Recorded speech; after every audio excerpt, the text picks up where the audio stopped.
세상에는 보이지 않는 계급이 있습니다. 명품 백과 고급 승용차로는 절대 살 수 없는 그런 계급 말이죠. 오늘 이야기는 그런 잔혹한 현실 속에서 벌어진 통쾌한 반전에 관한 것입니다. 강남 중심가에 위치한 5성급 호텔 22층, 오늘 여기서는 특별한 모임이 열리고 있었습니다. 서울여자고등학교 75년도 졸업생들의 정기 동창회였죠. 하지만 이곳은 그냥 평범한 동창회가 아니었습니다. 참석자들의 남편 직원만 봐도 알 수 있었어요. 대기업 회장, 국회의원, 병원장, 로펌 대표, 변호사, 대한민국 상위 1% 계층의 부인들만 모이는 자리였으니까요. 연회장 입구에는 눈에 띄는 편말 하나가 세워져 있었습니다. 동창회 관계자 외출입 금지 마이너스. 특히 작상인 출입 절대 불가라는 문구가 선명하게 적혀 있었어요. 언뜻 보면 이상한 문구 같지만 이들에게는 나름의 의미가 있었습니다. 자신들만의 순수한 공간을 지키겠다는 무언의 선언이었죠. 모임의 중심에는 박미숙이라는 인물이 있었습니다. 동창회 회장을 맡고 있는 그녀는 이 모임의 실질적인 주최자였어요. 미숙은 오늘따라 유독 들뜬 모습이었습니다. 손에 들고 있는 고급 핸드폰을 들여다보며 연신 미소를 짓고 있었거든요. 아들아, 정말 믿을 수 없을 거야.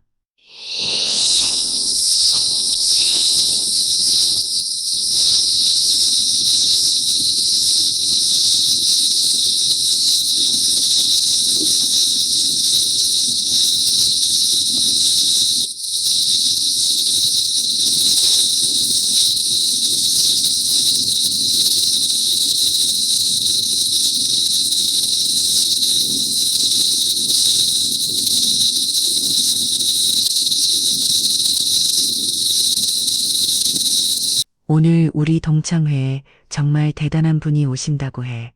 누구인데 그렇게 신비하게 그러? 옆에 있던 동창이 궁금해했어요. 그게 말이야. 미숙은 잠시 망설이는 듯 하더니 목소리를 낮췄습니다. 유통업계의 전설이라고 불리는 정유통 창업자께서 우리 모임에 오신다는 거야. 그분이 직접 강연도 해주신다고 하고 주변에 있던 동창들의 눈이 일제히 커졌습니다. 정유통이라는 이름은 이들에게도 특별한 의미가 있었거든요.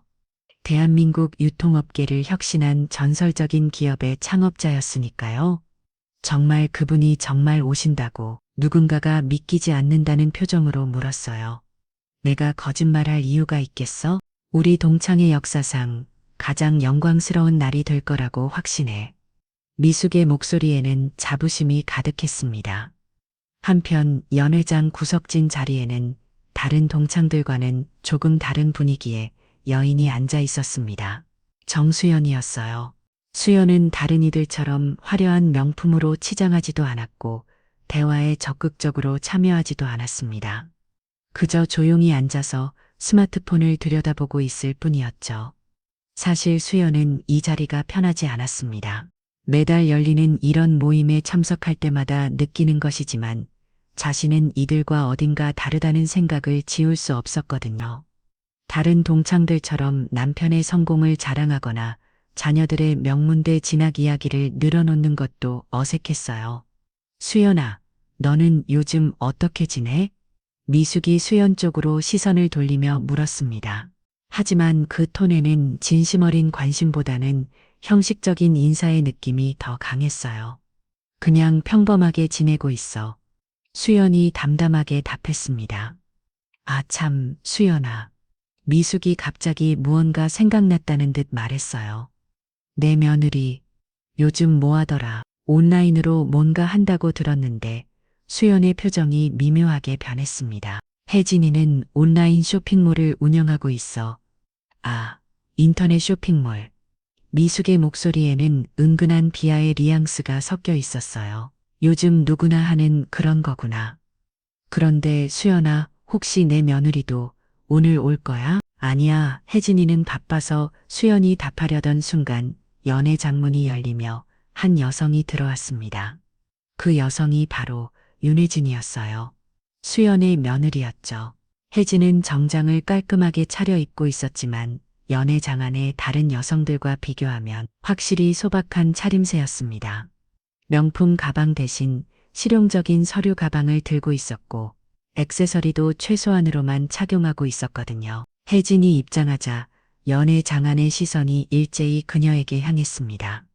그 시선들은 결코 환영하는 것이 아니었어요. 오히려 왜 여기에? 라는 의문과 경계심이 가득했죠. 미숙이 혜진을 발견하고는 표정이 굳어졌습니다. 어머, 이게 누구야? 수연이 며느리 아니야? 혜진은 시어머니 수연을 찾는 듯 둘러보다가 미숙과 눈이 마주쳤습니다.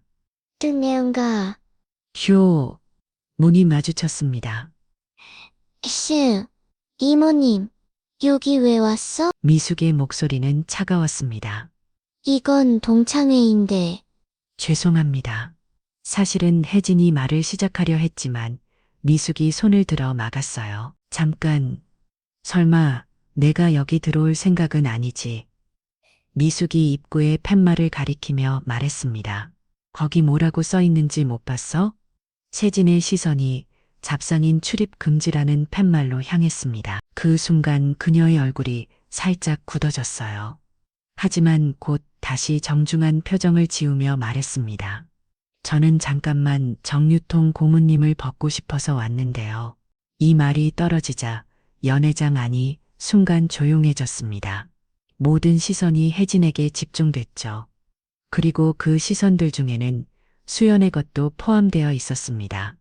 주연은 며느리를 바라보며 무언가 복잡한 감정을 느끼고 있었어요. 상황은 혜진이 예상했던 것보다 훨씬 차가웠습니다. 이숙은 혜진을 위아래로 훑어보더니 코웃음을 쳤어요.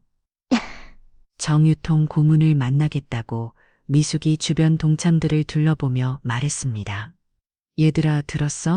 이 아이가 정유통 고문님을 만나겠다뇨. 주변에서 작은 웃음소리들이 들려왔습니다. 그 웃음소리들은 혜진의 가슴을 찌르는 듯 했어요. 하지만 혜진은 포기하지 않았습니다. 제가 운영하는 온라인 쇼핑몰을 더 발전시키고 싶어서요. 정유통 고문님의 조언을 구하고 싶습니다. 혜진이 정중하게 설명했어요. 온라인 쇼핑몰 미숙이 과장되게 놀라는 표정을 지었습니다. 아, 그런 거 하는구나. 요즘 집에서 컴퓨터로 물건 파는 그런 거 말이지? 네, 그렇습니다. 그런데 말이야. 미숙이 목소리를 높이며 말했어요. 여기는 정식 초대받은 사람들만 들어올 수 있는 자리야. 너 같은 뭐라고 해야 하나 잡상인이 함부로 들어올 수 있는 곳이 아니라고. 잡상인이라는 단어가 연회장 안에 올려 퍼졌습니다. 그 순간 혜진의 얼굴이 붉어졌어요.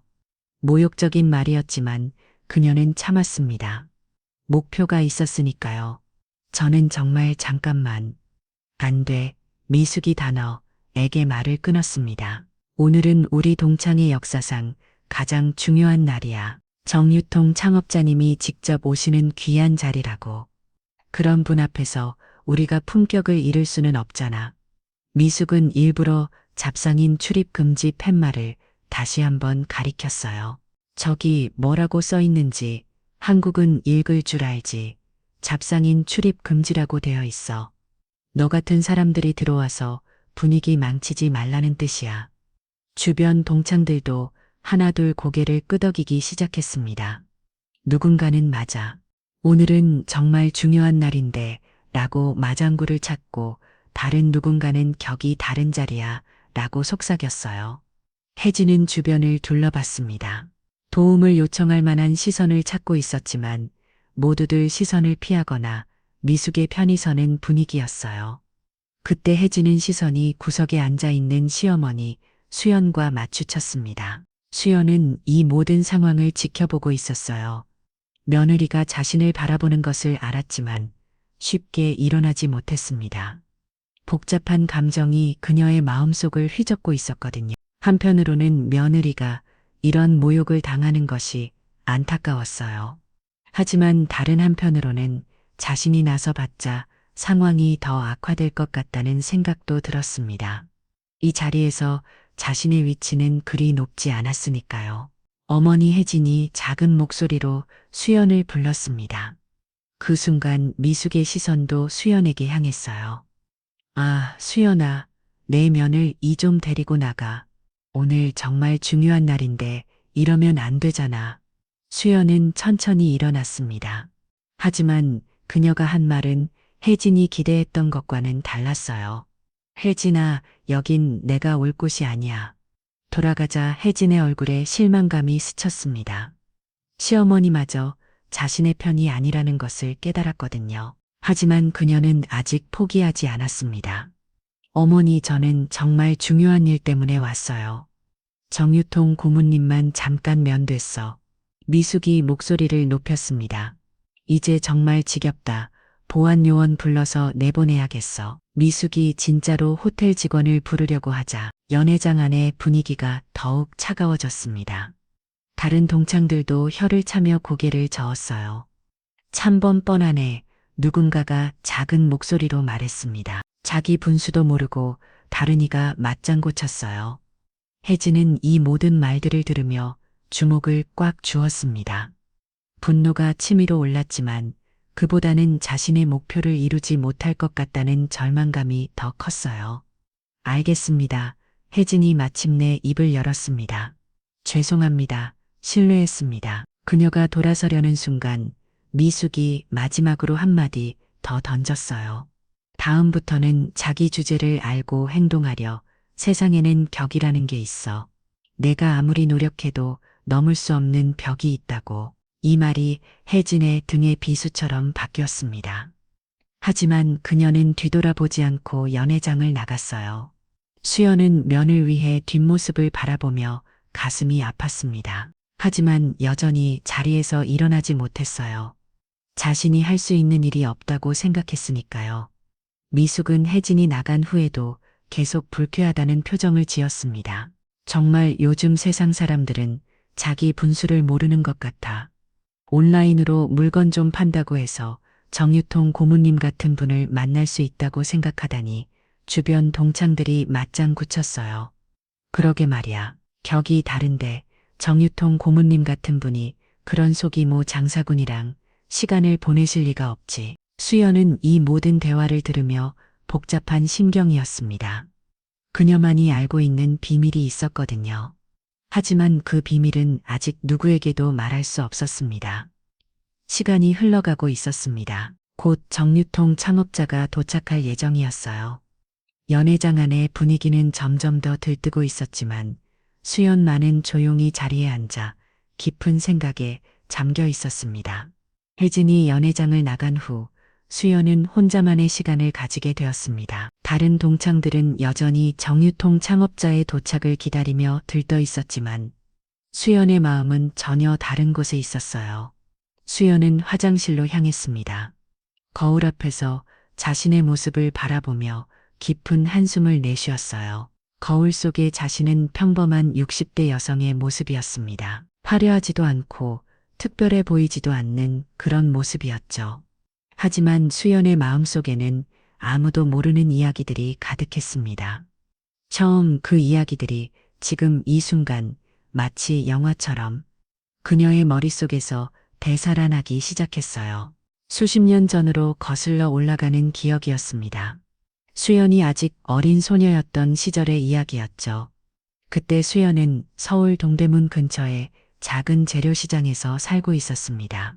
가난한 집안의 딸이었던 그녀는 학교를 마치고 나면 늘 어머니의 좌판을 도와야 했어요.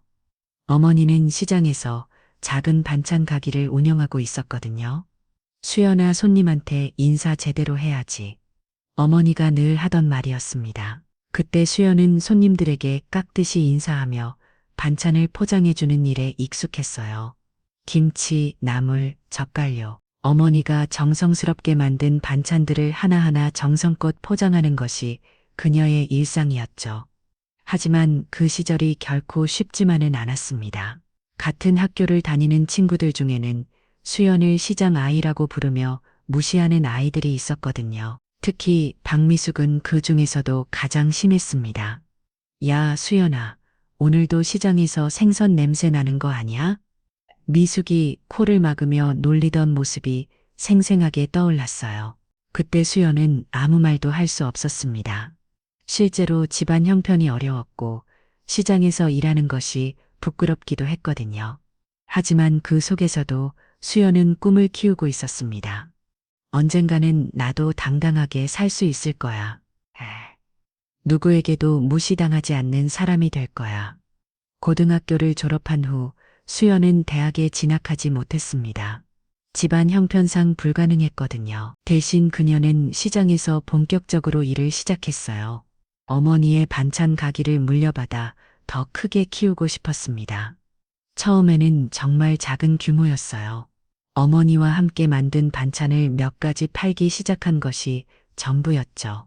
하지만 수연에게는 남다른 점이 있었습니다. 장사에 대한 감각과 끈기였어요. 수연은 매일 새벽 4시에 일어나 시장에 나갔습니다. 가장 신선한 재료를 가장 저렴하게 구입하기 위해서였죠. 그리고 하루 종일 써서 손님을 맞았어요. 발이 부어 터져도 허리가 아파도 포기하지 않았습니다. 수연이 반찬은 정말 맛있어. 단골 손님들이 하나둘 늘어가기 시작했어요. 이 집 김치는 진짜 집에서 당근 맛이 나네. 입소문이 퍼지면서 수연의 가게는 점점 커졌습니다. 반찬 몇 가지로 시작했던 것이 어느새 시장에서 제법 유명한 가게가 되었어요. 하지만 수연은 여기서 만족하지 않았습니다. 더 큰 꿈이 있었거든요. 단순히 시장에서 장사하는 것이 아니라 체계적이고 과학적인 유통업을 해보고 싶었어요. 20대 중반이 되었을 때 수연은 과감한 결정을 내렸습니다. 시장 밖으로 나가기로 한 것이었어요. 작은 가게 하나를 임대해서 반찬 전문점을 열기로 했죠. 수연아, 괜찮겠니? 시장 밖은 임대료도 비싸고 경쟁도 심할 텐데 어머니가 걱정했어요. 괜찮아요. 어머니, 저는 할 수 있어요. 수연의 목소리에는 확실히 가득했습니다. 첫 번째 가게는 성공이었습니다. 시장에서 쌓은 노하우와 정성스럽게 만든 음식의 맛이 더해져서 금세 단골 손님들이 생겼어요. 그리고 수연은 여기서 멈추지 않았습니다. 두 번째 가기, 세 번째 가기. 수연의 사업은 계속 확장되었어요. 그리고 30대가 되었을 때 그녀는 획기적인 아이디어를 생각해냈습니다.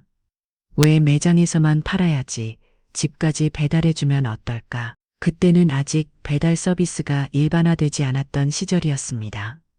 하지만 수연은 이것이 미래라고 확신했어요. 그래서 작은 배달 차량을 구입하고 직접 운전해서 고객들의 집까지 반찬을 배달하기 시작했습니다. 어머, 이렇게까지 해주시는 거예요? 고객들이 놀라워했어요. 편하게 집에서 맛있는 반찬 드시라고 해드리는 거죠. 수연이 환하게 웃으며 답했습니다. 이 서비스는 대박이었습니다.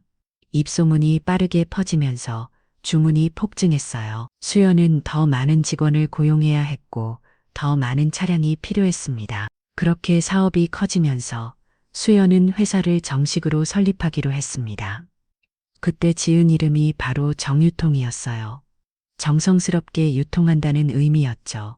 정유통은 빠르게 성장했습니다. 반찬 배달에서 시작해서 다양한 식품 유통으로 사업 영역을 넓혔어요. 그리고 수연만의 차별화된 서비스 정신은 업계에서 혁신으로 평가받았습니다. 정유통 수연 대표 유통업계에 새로운 바람을 일으키다. 신문 기사의 제목이 떠올랐어요. 하지만 성공과 함께 수연의 삶에는 예상치 못한 변화들이 찾아왔습니다. 사업이 커질수록 개인적인 시간은 줄어들었고 인간관계도 복잡해졌어요. 특히 과거에 자신을 무시했던 사람들의 태도 변화는 수연에게 씁쓸한 감정을 주었습니다. 박미숙 같은 사람들이 갑자기 친근하게 다가오기 시작했거든요. 하지만 수연은 과거의 상처를 드러내지 않았습니다. 그저 조용히 자신의 길을 걸어갔어요. 그리고 언젠가부터는 자신의 과거를 철저히 숨기기 시작했습니다. 지금 화장실 거울 앞에 서 있는 수연의 마음속에는 이 모든 기억들이 소용돌이를 치고 있었어요. 그리고 방금 전 며느리 당한 모욕이 자신의 과거와 오버랩되면서 복잡한 감정들이 일어나고 있었습니다. 혜진은 호텔을 나와서도 쉽게 발걸음을 옮기지 못했습니다.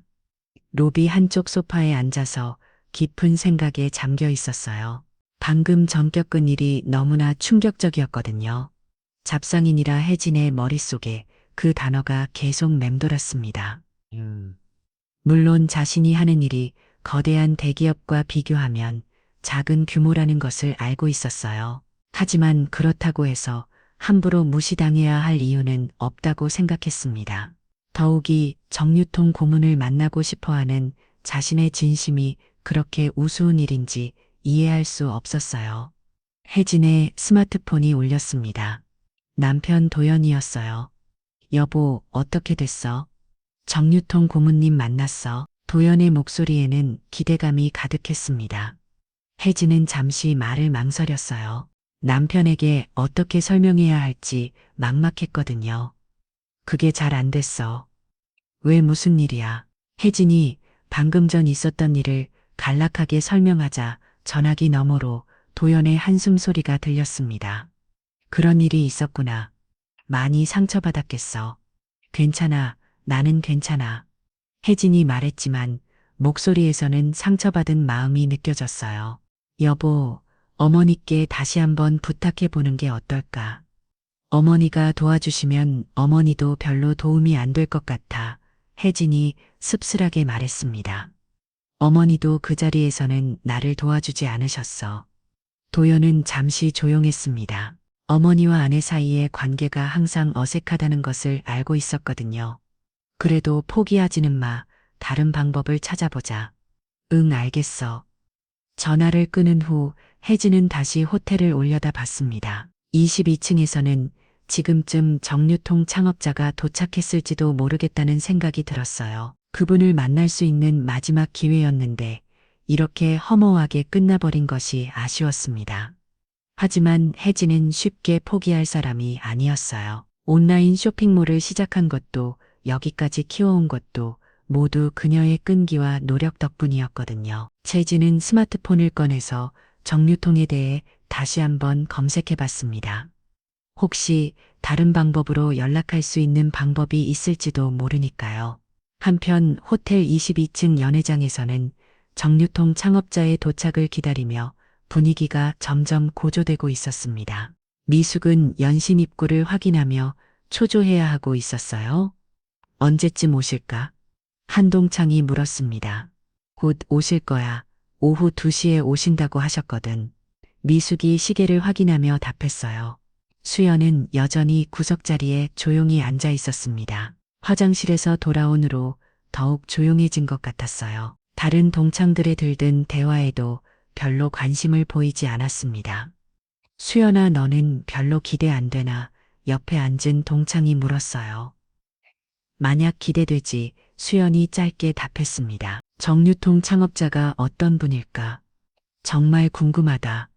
씨, 수연 단위 있어도인데도 임스드 마음은 복잡했습니다.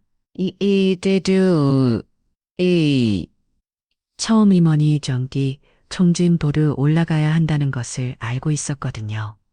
처음 임원이 아직도 마음의 준비가 되지 않았어요.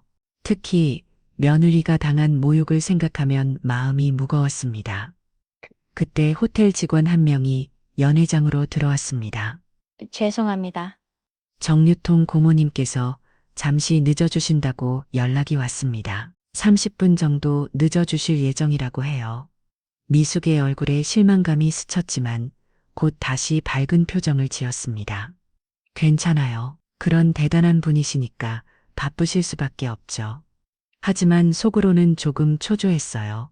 완벽한 행사를 준비하고 싶었거든요. 그 시간 동안 동창들은 계속해서 정유통과 그 창업자에 대한 이야기를 나눴습니다. 정유통이 어떻게 시작됐는지 아는 사람 있어? 글쎄, 아주 작은 규모에서 시작해서 지금의 대기업이 된 걸로 알고 있는데 정말 대단한 일이지. 요즘 같은 시대에 그런 성공 스토리가 흔하지 않잖아. 수연은 이런 대화들을 들으며 묘한 감정을 느꼈습니다. 자신의 이야기를 다른 사람들이 하고 있는 것이 신기하기도 하고 한편으로는 부담스럽기도 했어요. 그런데 정유통 창업자가 여성이라면서 누군가가 말했습니다. 맞아, 여성 CEO로는 정말 대단한 분이지. 요즘 여성들이 사업하기 쉽지 않은데 그런 큰 기업을 만드셨다니 존경스러워. 이런 말들을 들으며 수연은 과거를 떠올렸습니다. 정말 쉽지 않은 길이었어요. 여성이라는 이유로, 학벌이 없다는 이유로, 출신이 좋지 않다는 이유로 수없이 무시당했었거든요. 하지만 그 모든 것을 이겨내고 여기까지 왔습니다. 그리고 이제는 자신을 무시했던 사람들이 존경한다고 말하는 상황까지 왔어요. 한편 호텔 로비에 있던 혜진은 포기하지 않고 계속 방법을 찾고 있었습니다. 정유통 본사에 전화를 걸어보기도 하고 온라인으로 연락처를 찾아보기도 했어요. 하지만 쉽지 않았습니다. 그만큼 정유통 창업자는 접근하기 어려운 인물이었거든요. 그래도 포기할 수는 없어 혜진은 마음을 다 잡았습니다. 혜진은 자신의 쇼핑몰이 지금까지 어떻게 성장해 왔는지 생각해 봤어요. 처음에는 정말 작은 규모였습니다. 집에서 컴퓨터 한 대로 시작한 것이 전부였죠. 하지만 정성스럽게 고객을 대하고 좋은 상품을 선별해서 판매하면서 조금씩 성장해 왔습니다. 지금은 월 매출이 상당한 수준까지 올라왔어요. 직원도 5명이나 고용하고 있었고요. 나도 충분히 성장할 수 있어. 그러기 위해서는 정유통 고문님의 조언이 꼭 필요해.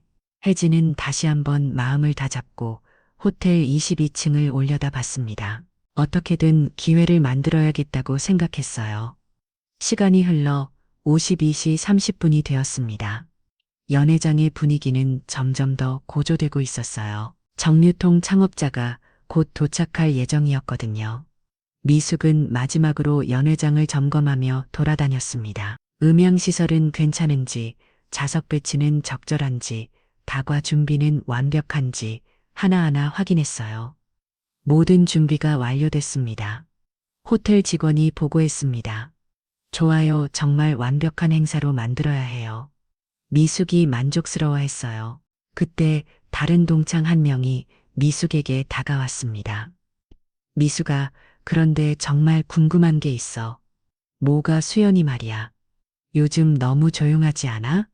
예전에는 그래도 우리랑 대화도 했는데 요즘에는 혼자만 있는 것 같더라. 미숙이 수연이 앉아 있는 쪽을 바라봤습니다. 정말로 수연은 다른 사람들과 어울리지 않고 혼자 조용히 앉아 있었어요.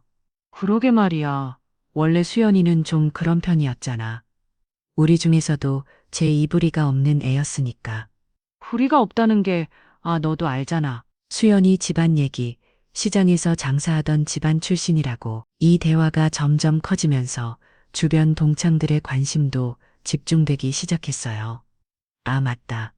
수연이 어머니가 쟤를 시장에서 반찬 가기 하셨다면서 그런 것 같더라.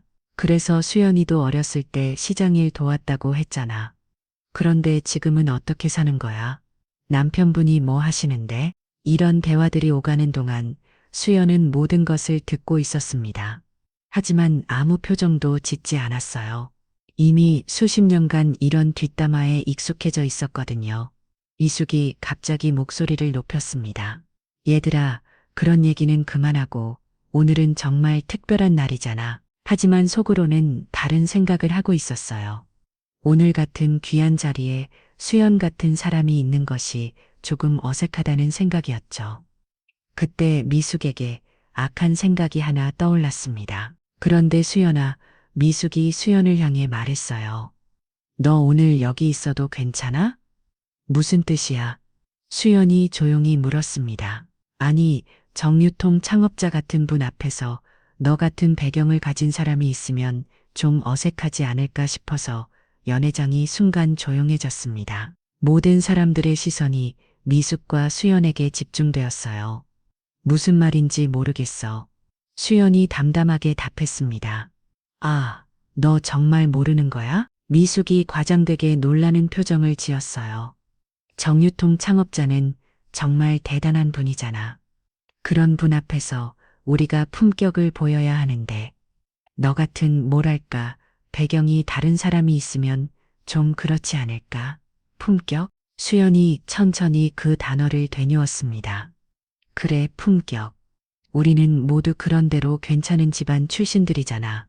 근데 너는 미안하지만 좀 다르잖아. 다른 동창들도 하나둘씩 고개를 끄덕이기 시작했어요. 누구도 수연을 적극적으로 편들지 않았습니다. 수연이가 나쁜 애는 아니지만 미숙이 말도 이리가 있어. 그러게 오늘은 정말 중요한 날인데 수연은 이 모든 말들을 들으며 과거를 떠올렸습니다. 어렸을 때부터 지금까지 자신은 늘 이런 식으로 차별받아왔어요. 출신이 다르다는 이유로, 배경이 좋지 않다는 이유로. 하지만 이번에는 조금 달랐습니다. 이제 수연에게는 그들이 알지 못하는 비밀이 있었거든요. 그런데 말이야, 수연아, 미숙이 계속해서 말했어요. 내 며느리도 그렇고 온라인 쇼핑몰인가 뭔가 한다면서. 그것도 그냥 잡상인이랑 다를 게 뭐가 있어? 잡상인이라고 수연의 목소리에 처음으로 감정이 섞였습니다. 아, 미안. 너무 직설적이었나? 하지만 사실이잖아. 인터넷으로 물건 파는 거랑 시장에서 물건 파는 거랑 본질적으로 다르게 뭐가 있어? 미숙의 말이 끝나자 몇몇 동창들이 작게 웃었어요. 그 웃음소리가 수연의 귀에는 매우 크게 들렸습니다. 그러게 말이야. 대물림이네, 대물림. 어머니는 시장에서 장사했고 며느리는 인터넷으로 장사하고 시대가 바뀌어도 본질은 같은 거네. 수연은 주목을 꽉 쥐었습니다. 자신의 무시하는 것은 참을 수 있었지만 며느리까지 모욕하는 것은 견딜 수 없었어요. 미수가 수연이 천천히 입을 열었습니다. 왜? 너는 정말 아무것도 모르는구나. 뭘 모른다는 거야. 수연이 자리에서 일어났습니다. 그 순간 연회장 안에 모든 시선이 그녀에게 집중되었어요. 너는 진짜 품격이 뭔지 모르는 것 같아. 뭐라고? 미숙이 화를 내기 시작했습니다. 내가 나한테 품격 운해?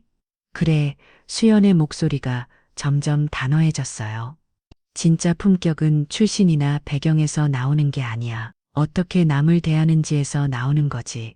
지금 뭐 하는 거야? 여기서 나한테 설교하려고. 그때 호텔 직원이 연회장으로 들어왔습니다. 죄송합니다. 정유통 고문님께서 도착하셨습니다. 잠시 후 입장하시겠다고 하세요. 미숙의 얼굴이 환해졌어요. 드디어 기다리던 순간이 온 것이었죠. 어머, 드디어 오셨네. 얘들아, 모두 자리에 앉아. 정말 역사적인 순간이야. 하지만 수연은 여전히 서 있었습니다. 그녀의 마음속에서는 이제 결심이 서고 있었어요. 이제 끝이야. 더 이상 숨어 있을 이유가 없어. 수연은 천천히 연회장 뒤쪽으로 걸어갔습니다.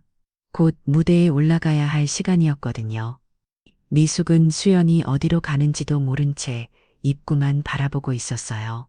곧 자신이 평생 존경해온 정유통 창업자를 만날 수 있다는 생각에 들떠있었거든요. 연회장의 분위기가 최고조에 달했습니다.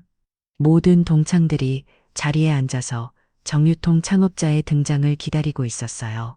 미숙은 무대 앞에 서서 마이크를 잡았습니다. 친애하는 동창 여러분, 미숙의 목소리가 연회장에 울려 퍼졌어요. 오늘은 우리 동창의 역사상 가장 영광스러운 날입니다. 박수 소리가 터져나왔습니다. 모두들 기대에 참 표정이었어요. 오늘 이 자리에 정말 특별한 분을 모셨습니다. 대한민국 유통업계의 혁신을 이끌어 오신 분, 작은 시작에서 거대한 성공을 일궈내 신분을 말이죠. 미숙은 잠시 말을 멈추고 동창들을 둘러봤습니다. 모두들 숨을 죽이고 기다리고 있었어요. 저희가 평소에 얼마나 존경해 왔는지 모릅니다. 특히 여성으로서 이런 큰 성공을 이뤄내신 것이 얼마나 대단한 일인지. 그때 미숙의 시선이 수연이 앉아있던 자리로 향했습니다. 하지만 그곳은 비어 있었어요. 수연이는 어디 갔지? 미숙은 잠시 의아했지만 곧 다시 소개에 집중했습니다. 그분께서는 오늘 우리에게 진정한 성공의 의미에 대해 말씀해 주실 예정입니다. 정말 귀한 시간이 될 것이라고 확신합니다. 동창들의 기대감이 잘 정해 다를 수 있어요. 누군가는 핸드폰을 꺼내서 사진을 찍을 준비를 하고 있었고, 다른 누군가는 명함을 준비하고 있었습니다. 그럼 이제 소개해드리겠습니다. 미숙의 목소리가 더욱 힘차졌어요. 대한민국 유통신화의 주역, 정유통 창업자이자 고문이신 미숙이 잠시 멈춘 순간 연회장 뒤쪽 문이 열렸습니다. 모든 시선이 그쪽으로 향했어요. 그런데 나타난 사람을 보고 모든 사람들이 놀랐습니다. 화려한 정장을 입은 외부인이 아니라 평소 보던 그 조용한 동창이었거든요. 정수연님을 모시겠습니다. 미숙의 소개가 끝나자마자 수연이 무대 쪽으로 걸어가기 시작했습니다. 그 순간 연회장은 완전히 조용해졌어요. 모든 사람들이 무슨 일인지 이해하지 못하고 있었거든요. 잠깐 뭐야? 누군가가 작은 목소리로 말했습니다. 수연이가 왜 무대로 가고 있지? 미숙의 얼굴이 점점 창백해졌어요. 뭔가 잘못되었다는 것을 느꼈거든요. 수연아, 뭐 하는 거야? 지금 정유통 고문님이 오시는데 미숙이 당황하며 말했습니다. 하지만 수연은 멈추지 않았어요. 차분하고 당당한 걸음으로 무대 위로 올라갔습니다. 그리고 미숙으로부터 마이크를 넘겨받았어요. 야, 수연의 목소리가 연회장에 울려 퍼졌습니다. 저는 정수연입니다. 뭐라고 미숙이 더언거리며 말했어요. 수연은 천천히 동창들을 둘러봤습니다. 모든 사람들이 혼란스러워하는 표정이었어요. 그리고 그 중에는 자신을 무시하고 조롱했던 얼굴들도 보였습니다. 여러분이 기다리고 계신 정유통 창업자, 그게 바로 저입니다. 연회장이 더욱 조용해졌습니다. 누군가의 숨소리마저 들릴 정도였어요. 미숙이 가장 먼저 반응했습니다. 뭐라고 했어? 너가 설마, 네 맞습니다. 수연이 확실하게 답했어요.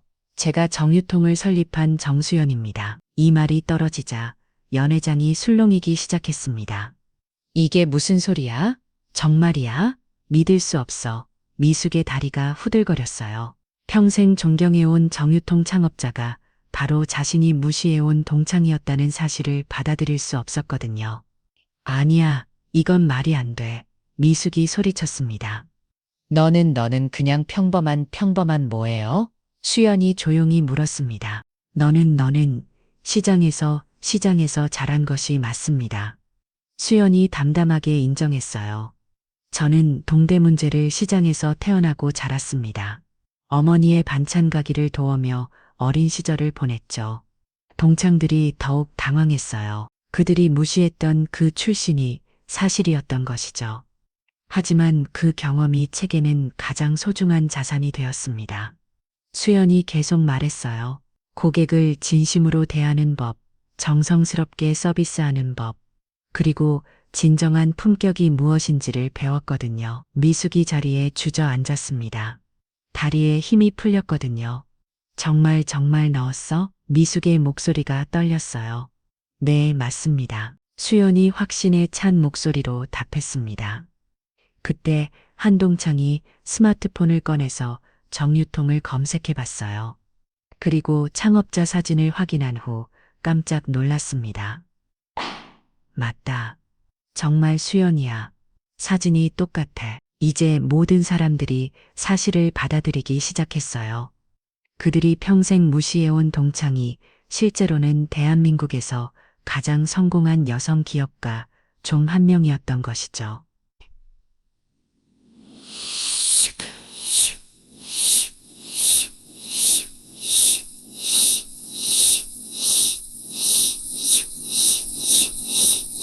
르 동장이 떨리는 목소리로 물었어요. 왜 지금까지 말하지 않았어? 수연이 잠시 생각에 잠겼습니다. 그리고 천천히 입을 열었어요.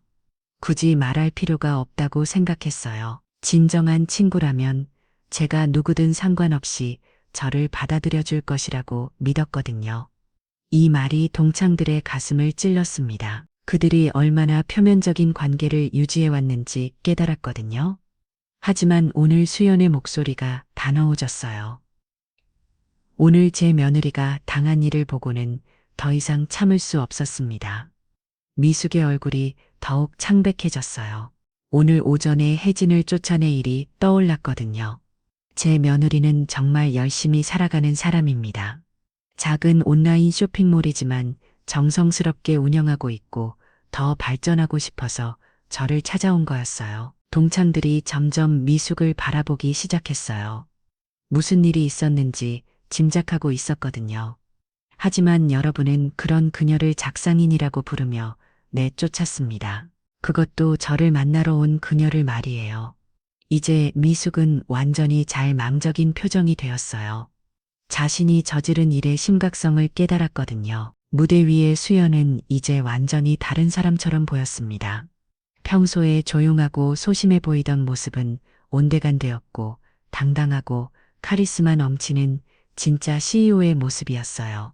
오늘 제가 여러분께 하고 싶었던 이야기는 진정한 품격에 관한 것입니다. 수연의 목소리가 연회장 전체에 울려 퍼졌어요. 하지만 그 전에 먼저 말씀드리고 싶은 것이 있습니다. 동창들은 모두 숨을 죽이고 수연의 말을 기다렸어요. 미숙은 자리에 앉아 있지만 얼굴이 새하얗게 질려 있었습니다. 품격이라는 무엇일까요? 수연이 천천히 말했어요. 돈이 많으면 품격이 있는 걸까요? 좋은 집안에서 태어나면 품격이 있는 걸까요? 명품을 많이 가지고 있으면 품격이 있는 걸까요? 동창들 중 몇몇이 고개를 숙였어요. 자신들이 평소에 생각해온 가치가 흔들리고 있었거든요.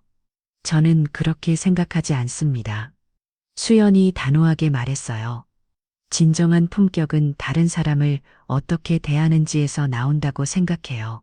특히 자신보다 약한 위치에 있는 사람들을 어떻게 대하는지 말이죠. 미숙이 고개를 들어 수연을 바라봤어요. 그 시선이 마주치자 미숙은 다시 고개를 숙였습니다. 제 며느리는 오늘 여러분께 모욕을 당했습니다. 잡상인이라는 말을 들으며 이 자리에서 쫓겨났어요.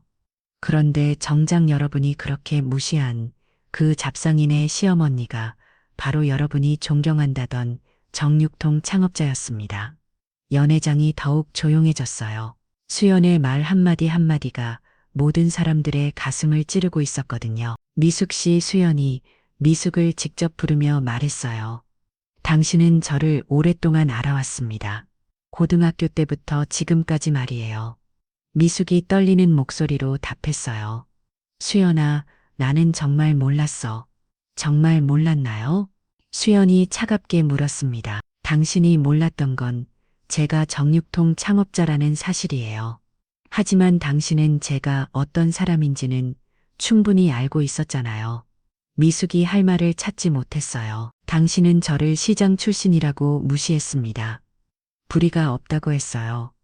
그리고 오늘은 제 며느리까지 같은 방식으로 모였겠죠. 수연이 무대에서 내려와 미숙에게 천천히 다가갔어요. 그런데 당신이 평생 존경해온 정육통 창업자가 바로 극불이 없는 시장 출신이었다면 어떤 기분이신가요? 미숙의 눈에 눈물이 맺히기 시작했어요. 수연아, 정말 미안해. 미안하다는 말로 해결될 문제가 아닙니다. 수연의 목소리는 여전히 차가웠어요. 당신은 단순히 저를 무시한 게 아니라 저와 같은 배경을 가진 모든 사람들을 무시한 거예요. 그때 수연의 스마트폰이 울렸습니다. 메시지가 온 것이었어요. 수연이 메시지를 확인하고는 냉소적인 미소를 지었습니다. 아, 벌써 시작됐네요. 수연이 말했어요. 모가 한 동창이 물었습니다. 오늘 오전에 제 며느리를 쫓아내는 장면이 누군가에 의해 촬영되었습니다. 그 영상이 지금 소셜미디어에 빠르게 퍼지고 있어요. 미숙의 얼굴이 더욱 창백해졌어요. 그런데 더 재미있는 건 수연이 계속 말했어요. 그 영상에 달린 댓글들을 보니까 사람들이 제 며느리를 쫓아낸 사람이 누구인지 찾고 있더라고요. 미숙이 발발을 떨기 시작했어요. 작상인 출입 금지라는 팻말도 함께 찍혔고 저희 동창의 이름도 나왔답니다. 아, 그리고 당신 이름도 언급되고 있어요. 그런데 미숙이 작은 목소리로 말했어요. 이미 몇몇 언론사에서 연락이 왔어요. 계급 차별 각질에 대한 기사를 쓰고 싶다고 하더라고요. 동창들이 술을 흥이 시작했어요. 자신들도 연루될 수 있다는 생각이 들었거든요. 수연아, 그걸 어떻게 할 수 있어? 한 동창이 떨리는 목소리로 물었어요. 저는 아무것도 하지 않았어요. 수연이 담담하게 답했어요. 그냥 사실이 알려진 것 뿐이죠. 오늘 여기서 무슨 일이 있었는지 말이에요. 미숙이 무릎을 꿇었어요. 수연아, 제발 나 좀 도와줘. 정말 미안해. 내가 잘못했어. 하지만 수연은 차가운 표정을 유지했어요. 도와달라고요? 어떡해요? 그 영상 그거 없앨 수 있잖아. 당신이면 할 수 있을 거야. 왜 제가 그래야죠? 수연이 반문했어요. 당신이 한 일의 결과를 왜 제가 수습해드려야 하나요? 미숙이 더욱 절망적인 표정이 되었어요. 그리고 무엇보다 수연이 마지막으로 말했어요. 제 며느리가 받은 상처는 누가 치유해 줄 건가요? 당신이 그 아이에게 한 모욕은 누가 보상해 줄 건가요? 이 말을 듣고 모든 동창들이 깊은 반성에 빠졌어요. 자신들이 얼마나 잘못된 행동을 했는지 깨달았거든요. 수연은 다시 무대로 올라갔어요. 이제 진짜로 품격에 대한 이야기를 해보겠습니다. 수연이 마이크를 잡으며 말했어요. 진정한 품격은 남을 무시하는 데서 오는 게 아닙니다. 남을 존중하는 데서 오는 거예요. 동창들이 수연의 말에 집중했어요. 저는 시장에서 자랐습니다. 그리고 그 경험이 책에는 가장 큰 자산이 되었어요. 고객 한 명 한 명을 소중히 여기는 법, 정성스럽게 서비스하는 법을 배웠거든요. 수연의 목소리에 힘이 들어갔어요. 그리고 가장 중요한 건 누구든지 노력하면 성공할 수 있다는 것을 믿게 되었다는 거예요. 출신이나 배경이 아니라 노력과 정성이 진짜 중요하다는 것을 말이죠. 몇몇 동창들이 눈물을 흘리기 시작했어요. 자신들의 잘못을 진심으로 뉘우치고 있었거든요. 수연의 강연이 끝나고 연회장은 한동안 조용했습니다. 모든 사람들이 방금 들은 이야기를 소화하느라 바빠 보였어요. 그들이 평생 믿어온 가치관이 완전히 뒤바뀌는 경험이었거든요. 미숙은 여전히 자리에 앉아 몽한 표정으로 있었습니다. 자신이 저지른 일의 심각성이 점점 더 실감나고 있었어요. 이미 인터넷에서는 강남 갑질 사건이라는 제목으로 관련 영상이 빠르게 퍼지고 있었거든요. 수연이 무대에서 내려와 자신의 자리로 돌아가려 할 때 몇몇 동창들이 그녀에게 다가왔어요. 수연아, 정말 미안해. 우리가 너무 모르고 있었어. 한 동창이 진심을 인 목소리로 말했습니다. 그동안 얼마나 힘들었을까. 다른 동창도 눈물을 글썽이며 말했어요. 하지만 수연의 표정은 여전히 차가웠어요. 이제 와서 하는 사과가 진심으로 느껴지지 않았거든요. 괜찮아요. 수연이 담담하게 답했습니다. 이미 지난 일이니까요. 그때 수연의 핸드폰이 다시 울렸어요. 이번에는 전화였습니다. 여보세요?